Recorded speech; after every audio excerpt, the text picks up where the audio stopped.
नमस्कार दोस्तों। तो आज हम लोग देखते हैं इलेक्ट्रॉनिक टीडीआर। तो इसको बोलते हैं इलेक्ट्रॉनिक टीडीआर। इसका फुल नाम है इलेक्ट्रॉनिक टाइम डिले रिले। ठीक है।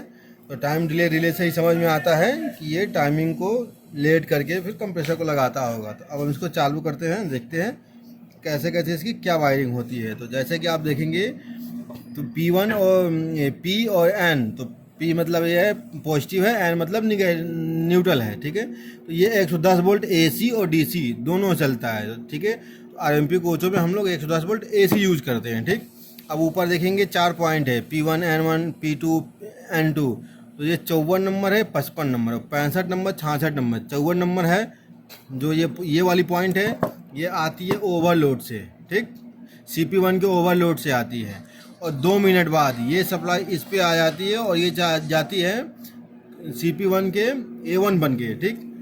ये 65 नंबर सप्लाई CP2 के ओवरलोड से आती है और जाती है 30 सेकेंड बाद, मतलब ये दो मिनट बाद ये लगता है, उसके ये 2.5 मिनट बाद लगता है। इसके बीच के अंतर में 30 सेकेंड का अंतर रहता है। तो ये आता है ओवरलोड से 2 से और ये CP2 के A1 को जाता है।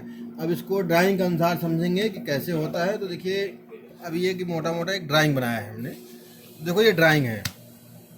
तो ड्राइंग पे क्या होता है कि SP पहले सप्लाई देखेंगे ऐसे, तो SP पे जाती है ऐसे। देखिए पहले सप्लाई जाती है बाईपास रोटरी से SP कटआउट पे। ठीक। तो SP कटआउट क्या होता है, 3 तार का होता है। अगर HP कटआउट ओके है तो सप्लाई इस पे आएगी। अगर SP कटआउट ट्रिप है HP से तो वो इंडिकेशन जलाएगा SP ट्रिप का। अगर ओके है तो फिर LP में सप्लाई आ जाएगी। LP कटआउट ओके है तो वो सप्लाई निकालेगा नीचे ओवरलोड को। अगर नहीं ओके है, LP से ट्रिप है, तो वो LP का LED जलाएगा ट्रिप का। अब जो सप्लाई नीचे निकाल देगा, अगर LP ओके, अगर SP और LP दोनों ओके होंगे तो अब ये सप्लाई निकलेगा ओवरलोड पे जाएगा। अब देखिए यहाँ पे चालू होता ओवरलोड का काम। तो CP1 के SP और LP से ओवरलोड पे सप्लाई आया। अब यहाँ ध्यान से देखना, ओवरलोड पे सप्लाई आया और यहाँ से यहाँ एक लूपिंग है। ठीक है।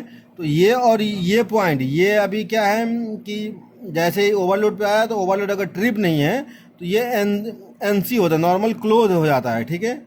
ऐसे ओपन रहता है, नॉर्मल क्लोज हो जाता है। अगर ट्रिप हो जाएगा तो ये क्लोज हो जाएगा और अगर ट्रिप नहीं रहेगा तो NC हो जाएगा। तो NC सप्लाई नीचे आती है। अगर ये ट्रिप हो जाएगा तो ये सप्लाई इस पे आ जाएगी और वहाँ PCB पे दिखाएगा कि CP1 का ओवरलोड ट्रिप। ठीक। तो अगर ट्रिप नहीं होगा ओवरलोड तो ये सप्लाई इस पे आएगी, ये आएगी तो 54 पे आएगी। अभी इसका काम क्या है कि इसको 110 वोल्ट पॉजिटिव मिल रहा है, इसको 110 वोल्ट पॉजिटिव मिल रहा है। पॉजिटिव मिल कहाँ से रहा है, तो न्यूट्रल तो कॉमन है, कहीं से ले लेते हैं। जो फेस है, फेस को वैसे हम 40 नंबर हीटर के कॉन्ट्रेक्टर से NC से लेते हैं, नहीं तो ब्लोअर के NC से भी ले लेते हैं। तो यहाँ सप्लाई इसको मिलता है। तो जैसे 2 मिनट बाद होता है तो 2 मिनट बाद करता क्या है कि ये जो सप्लाई यहाँ पे इसको आ गई 2 मिनट बाद। अभी ये देखेंगे नॉर्मल तो ओपन रहेगा, NO रहेगा, मतलब नॉर्मल ओपन रहेगा। जैसे 2 मिनट होता है तो ये सप्लाई ऐसे इंटरनल ऐसे मिल जाती है। जैसे इंटरनल यहाँ सप्लाई ऐसे मिलेगी तो ये सप्लाई यहाँ से यहाँ पे पास हो जाएगा 55 पे। जैसे 55 पे पास होगा तो 55 यहाँ से निकलेगा और सीधे कंप्रेसर का A1 CP1 का, ये देखेंगे आप तो ये CP1 का A1 बन जाएगा। और CP1 के A1 को क्या न्यूट्रल निगेटिव मिल रहा है, जैसे पॉजिटिव मिलता है ये कॉन्टेक्टर ऑन हो जाता है। अब सेम वैसे ही CP2 का भी काम है। SP और LP से सप्लाई आती है, पहले SP में सप्लाई जाती है, SP से LP में आती है, LP से आती है ओवरलोड में। अगर ओवरलोड कमांड देगा कि हाँ ठीक है तो सप्लाई यहाँ आ जाएगी, ये NC हो जाएगा, अंदर से ऐसे मिल जाएगा। ठीक है। अगर नहीं, अगर ओवरलोड ट्रिप हो जाएगा तो सप्लाई ऐसे मिल जाएगी, इधर मिलेगी। तो क्या ये दिखाएगा कि LED ट्रिप। अगर इधर आ गए तो अब ये आएगी 65 में। अब क्या करेगा, TDR ऑन होने के ठीक 2.5 मिनट बाद ये सप्लाई ऐसे इसमें आ जाएगी। जैसे इसमें आएगी तो ये 66 बन जाएगी और 66 आएगी CP2 के,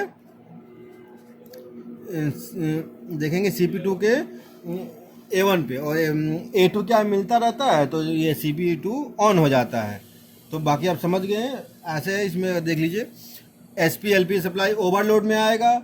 ओवरलोड अगर कमांड देगा कि ओके है तो सप्लाई TDR में जाएगा। अगर TDR कमांड देगा कि ऑन हो गया तो इधर आएगा। अगर मान लो कंप्रेसर नहीं लगता है तो हम कहाँ कहाँ चेक करेंगे, एक तो एलपी को चेक करेंगे कि ऐसा तो नहीं है एचपी ट्रिप है, फिर दूसरा चेक करेंगे एलपी तो नहीं, एलपी और एचपी दोनों में से कोई ट्रिप रहेगा या कोई काम नहीं करेगा तो भी ये कंप्रेसर नहीं लेगा। और उसके बाद आता है ओवरलोड, अगर ओवरलोड भी ट्रिप हो जाएगा तो भी काम नहीं करेगा। तो अगर कंप्रेसर नहीं लग रहा है तो 2-3 चीज़ें देखनी है। पहले तो एचपी भी देखेंगे, तो सबसे पहले क्या देखेंगे कि एचपी पे देखेंगे यहाँ पे सप्लाई है कि नहीं। तो देखेंगे ये 26 नंबर होता है, यहाँ पे सप्लाई है, यहाँ पे 110 वोल्ट एसी पॉजिटिव आएगा, ठीक है। यहाँ पे देखेंगे आ रहा है कि नहीं।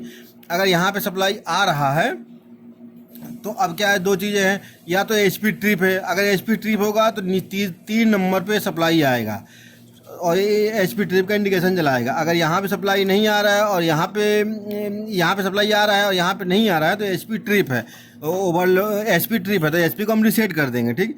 अगर यहाँ सप्लाई यहाँ पे आ गई, अब यहाँ पे देखने वाली बात है ये एलपी सप्लाई पास कर रहा है कि नहीं। ऐसा तो नहीं सप्लाई 2 नंबर को पास कर रहा है, 2 नंबर पास करते एलपी ट्रिप है, तब देखेंगे गैस तो कम नहीं है या एलपी कटआउट में कोई समस्या नहीं है। तो इस तरह से टीडीआर काम करता है। बाकी आप समझ गए होंगे, कोई अगर ना समझ में आया हो तो कमेंट करना, और वीडियो अच्छा लगे तो लाइक और सब्सक्राइब करें। धन्यवाद।